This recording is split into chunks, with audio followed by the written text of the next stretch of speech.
Hey, this is D.S. Yoxheimer, and this is another edition of The Spectre.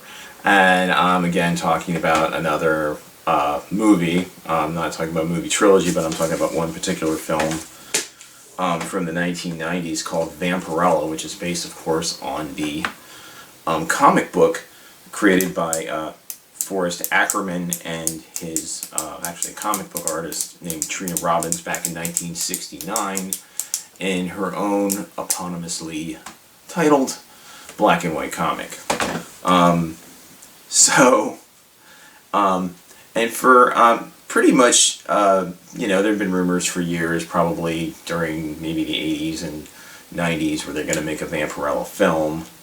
And in 1996, the film was scripted, it was cast, and it was shot on a porn flick budget.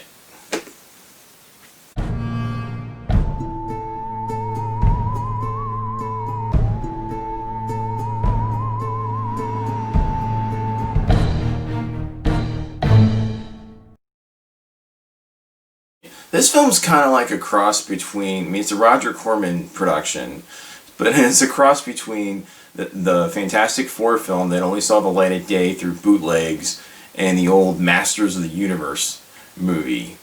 To just maybe well, anyway, I'll give you the heads up on the plot. But it was just terrible production value, basically. If you're familiar with Vampirella, this is the comic book. I mean, you've seen some images I showed you, but this is the comic book version of Vampirella. And the actress that had playing her is Talisa Soto. Is that her name? Talisa Soto. Very sexy. She played a Bond girl once in License to Kill. They made a more conservative looking outfit, and it looked, it had kind of straps between the bottom part and the top part, and it was like, it just looked goofy and didn't look very much like kind of a superhero costume, which it was intended to be, because she was kind of a vampire superhero. So, yeah, and in spite of this, the oddest thing about this film is the lead singer of The Who, Roger Daltrey, is in this film, and he plays a character named Vlad, of course, creatively enough, and of course, Vampirella is in pursuit of, Vlad. And this is basically where that goes.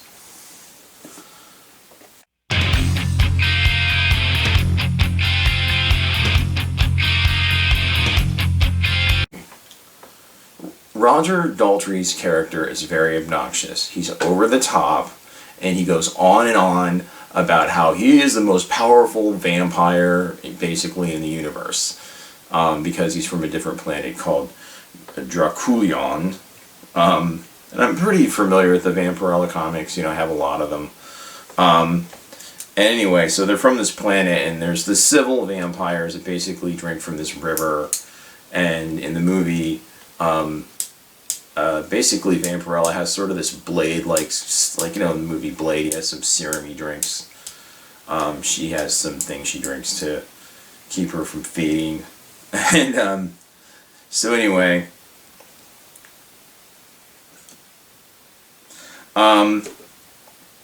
moving right along. So Vampirella along the way rescues this guy, this nerd with a computer, just textbook nerd from like weird science, and she rescues him, goes back to his apartment, and looks up on the internet in 1996 where this like Berkeley professor is, and this professor at Berkeley that only teaches at night, so he's obviously a vampire, yet he has a wife and kids, so you can do that. These vampires can do that. And they also can turn into bats, and it's an extremely low-budget effect. It's the worst bat effect. The bat effects that I'm using in this, I mean, of course it's, 2020, but still, in 1996 they could have come up with something better than the bat effect, but the vampires turn into bats in order to fly in this you know, in the world of Vampirella. So, it's the best way to put it. But I don't know if Roger Daltrey is the best actor in the world or the shittiest. You know, it's just one of those things with him. But I don't know why he did this. It's just, why would you, if he's looking at this thing, he must look back on this and like, holy shit, or he just, you know, whatever. It was just some funny, stupid movie I was in.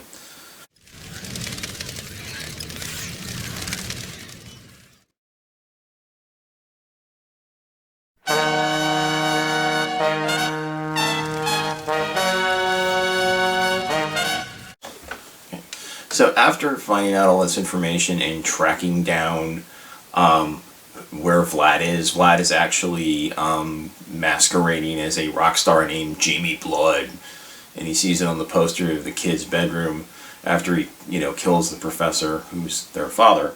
So anyway, he and I mean, you know, way to keep a low profile when you're planning to, like, you know, fuck over the world.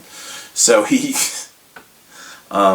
so anyway, Vampirella goes and sees him at a club, and they meet up and stuff like that, and they get into it a little bit, and then the vampire squad shows up. It's headed by the great-great-grandson of Van Helsing, and they have this, you know, dark, under this sort of covert base under a, I don't know what it is, like a toy store or some shit, and, or an amusement, some kind of thing, and I wasn't quite sure what that place was, but, so they have this whole big, crazy, sophisticated operation where they're coming up with all sorts of vampire fighting, you know, hardware, and they came up with this gun that, you know, is basically a crazy-looking sci-fi gun out of a Roger Corman movie. It's basically a sun gun that has ultralight UV rays, and, you know, just basically incinerates the vampires.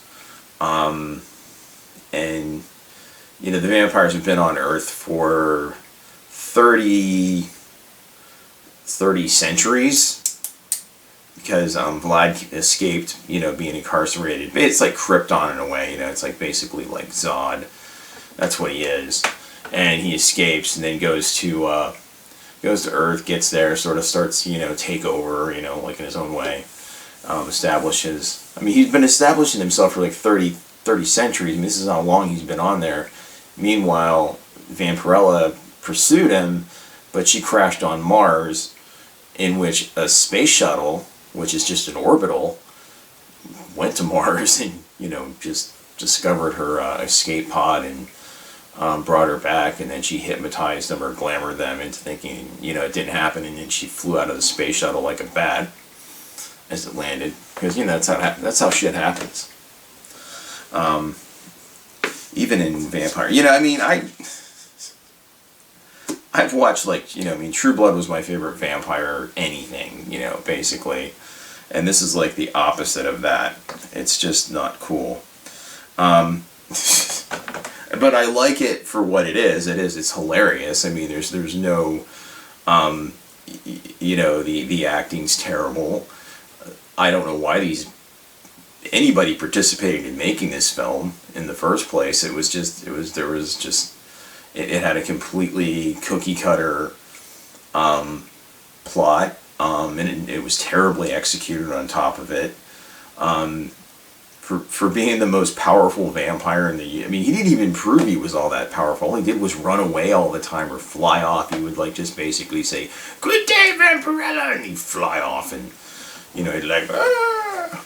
And it was just stupid. Like, what the fuck, you know? So he didn't do anything. Like, and then, you know, at the end when they finally do battle and stuff, she just fucking kicks his ass, you know. After all these other vampires get killed, they go to like Hoover Dam or something, and she impales him with something, and it's metal, and then lightning strikes that, and he catches fire and falls over the dam. So that's what happens to the most powerful vampire, you know, I'm assuming very old vampire in the universe, you know. So, who are you? Who? That wasn't funny for shit, but I just said that. So, yeah, I can't for the... It's a bad fucking movie. It really is. But it was funny. It's a funny ass flick. I would highly recommend it. So anyway, so I did want to talk about that film a little bit and about some other stuff. So that's my review of Vampirella. I hope that gave you an idea, or you've never discovered this movie. Check it out. It might even be on YouTube. I actually have a copy of it. But basically, from after this, since we're into summer, I want to do more outdoor videos. I want to do paranormal investigation videos and stuff like that. So that's basically what I'm going to be doing. All my videos are going to be that, because I've been doing a lot of reviews and movie TV related reviews and that kind of pop culture thing, which I do love doing, but I kind of want to get out of the house. So I thought that would be a lot more interesting and maybe even cinematic. I don't know. I'm definitely going to shoot my videos a lot better than fucking, like Vampirella. That's for sure. That's for damn sure. So, I look forward to it. I hope whoever watches my channel, is interested and checks out some of those videos I'll be making this summer. I'm gonna find do some investigating and research and find out what places I can go to and all that, some of the more infamous places perhaps, and make some interesting videos and maybe discoveries. Who knows? I'm a bit of a skeptic anyway, but I am looking forward to it, and that is this episode. I hope you're doing well, and thanks for watching. If you like my videos, feel free to subscribe and comment below about what you thought of this video. I know it wasn't, much to write home about, but, hey, sometimes that's just the way it goes. It was kind of more of I was using this video to seg into the fact that I'm going to be doing paranormal videos, but I did want to review this film because I happened to see it today, and I just had to talk about it a little bit. So anyway, take care, and of course, be safe. I know y'all don't like to see that, say that too much, because you hear that too much, but it's just the times we live in. So and all of that. So have a great day or night, whatever time you're watching this, and and take care.